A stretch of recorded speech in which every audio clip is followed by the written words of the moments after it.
keberuntungan itu didapat karena adanya pertemuan antara kesiapan kita dan kesempatan yang ada.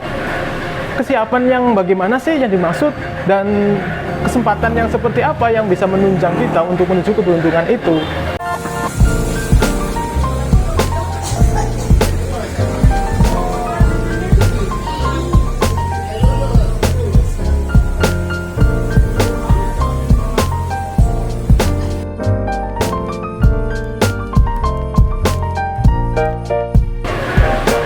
Jadi kesiapan di sini itu merupakan kita punya persiapan secara keilmuan, mental, dan juga materi yang kita miliki untuk menuju goal yang ingin kita capai dan yang sebelumnya kita rancang terlebih dahulu. Kalau misalnya goal saya ini dalam waktu 6 bulan ingin buka cabang. Nah, itu yang harus dipersiapkan itu apa? Itu pertama, itu yang harus diperhatikan adalah pengetahuan kita. Pengetahuan tentang bagaimana cara membuka cabang, tentang merekrut orang, tentang memanage karyawan kita, tentang kalau nanti di sana itu gimana sih segmentasi orang yang di sana akan membeli di warung kita yang baru gitu loh. Jadi di sana juga kita harus mempelajari karakteristik orang-orang sana, ya macam-macam, secara demografi harus dipelajari, secara keuangan juga harus diperhatikan. Itu membutuhkan persiapan secara keuangan. Nah, dari keuangan dan segala seluk-beluk tentang perbaksoan itu harus diperhatikan secara lebih detail lagi. Karena kalau buka cabang kita juga harus memperhatikan keseluruhan manajemennya kayak gimana. Itu dari pengetahuan.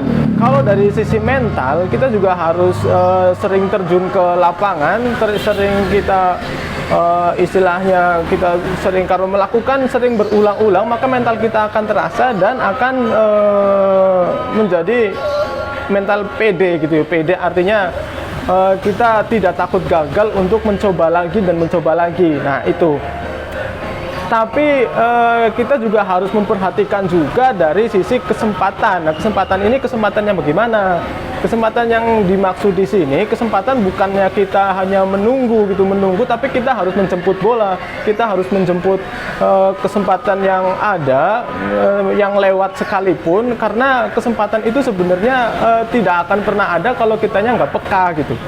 Jadi kayak seperti contoh aja waktu Gojek pertama diciptakan itu kan oleh Nadiem Makarim, itu kan kalau sebagian besar orang mempermasalahkan kemacetan di Jakarta, tapi dia udah melihat peluang bahwa kalau kemacetan itu merupakan peluang dia untuk membuat aplikasi antar orang melalui ojek gitu. Jadi makanya dia ciptakan Gojek. Nah itu. Jadi kesempatan itu ada kalau orang itu peka.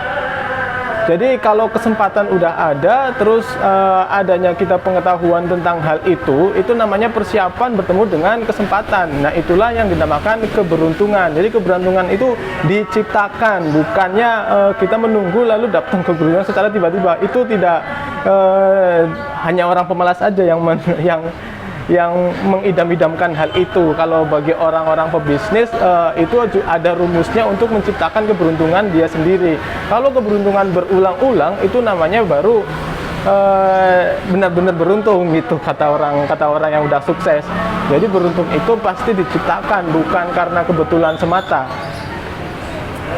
Jadi saya sharing tentang keberuntungan hari ini, dan setelah itu saya mau sharing tentang margin keuntungan hari ini dan hari kemarin. Hari kemarin saya tidak membuat vlog karena hari kemarin benar-benar ramai dari pagi sampai malam, sampai tutup. Makanya semalam biasanya jam tengah 11, tapi semalam udah nutup jam 9 malam karena udah habis, stok bakso juga udah habis. Hari Senin kemarin siangnya memang penuh, banyak orang yang belanja di warung saya. Jadi saya rekap sekalian aja hari ini. Kalau hari Senin kemarin saldo atau omset yang didapat itu ada 747, itu hasil penjualan hari Minggunya, dan kemarin saya belanja menghabiskan total 533. maka kemarin ada total laba yang saya peroleh ada 214.000. Itu belum dipotong dengan fixed cost 130.000, jadi itu masih minus juga kalau dihitung-hitung, karena dari laba 214 sendiri masih minus sekian, karena total yang harus saya targetkan itu per hari mengumpulkan 277, itu masih kurang 63.000. Ya intinya 63 ditambah 130 itu kan jadi banyak, 193. Jadi itu yang minus hari kemarin. Sementara untuk hari ini saya memperoleh laba lumayan, karena hari kemarin cukup ramai. Saya omset kemarin itu ada 1.148.000. Itu kalau tadi pagi saya belanja 702.000, maka kalau di jumlah total keuntungan yang saya peroleh ada 446.000. Kalau dikurangin 130 itu masih ada sisa 316.000.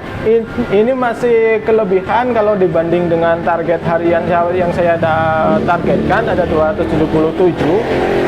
Ya sekian, karena jadi 316.000 kalau dikurangin 277 itu kan masih ada 40-an ribu lebih gitu ya. Jadi itu 40-an ribu lebih itu buat nutupin yang kemarin-kemarin pada bolong-bolong, pada minus-minus. Jadi seperti itu. Ya untuk hari ini itu aja dulu. Saya membahas tentang keberuntungan. Di hari berikutnya saya akan membahas keberuntungan lagi. Keberuntungan, kenapa sih orang-orang ada yang selalu beruntung, ada juga yang gagal terus gitu ya.